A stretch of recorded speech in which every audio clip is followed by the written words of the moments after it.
21শে August grenade হামলায় মামলায় তারেক রহমান ও লুৎফুজ্জামান বাবর সহ ৪৯ আসামির সকলের খালাসের বিরুদ্ধে রাষ্ট্রপক্ষের আপিল শুনানি ২৪ জুলাই পর্যন্ত মুলতবি করেছে আপিল বিভাগ। আপিলের ওপর প্রথম দিনের শুনানি শেষে প্রধান বিচারপতি সৈয়দ রেফাত আহমেদের নেতৃত্বাধীন আপিল বিভাগে পরবর্তী এই দিন ঠিক করেন।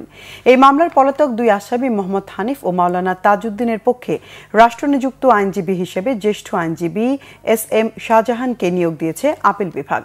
আজ রাষ্ট্রপক্ষে শুনানি করেন ডিএজি আব্দুল্লাহ আল মাসুদ। এর আগে গত বছরের ১ ডিসেম্বর সাবেক স্বরাষ্ট্রমন্ত্রী বাবর সহ ১৯ জনের মৃত্যুদণ্ড এবং তারেক রহমান সহ ১৯ জনের যাবজ্জীবন এবং ১১ জনের বিভিন্ন মেয়াদের দণ্ড মওকুফ করে রায় দেয় হাইকোর্ট।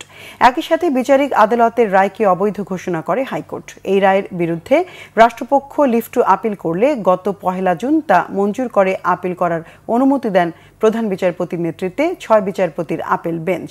২০০৪ সালের ২১ আগস্ট ঢাকার বঙ্গবন্ধু এভিনিউতে আওয়ামী লীগের কার্যালয়ের সামনে এক সমাবেশে দলের সভাপতি শেখ হাসিনা সহ নেতাকর্মীদের ওপর এ হামলা হয়। এতে দলটির নেতাকর্মী সহ ২৪ জন নিহত হন, আহত হন কয়েকশো নেতাকর্মী।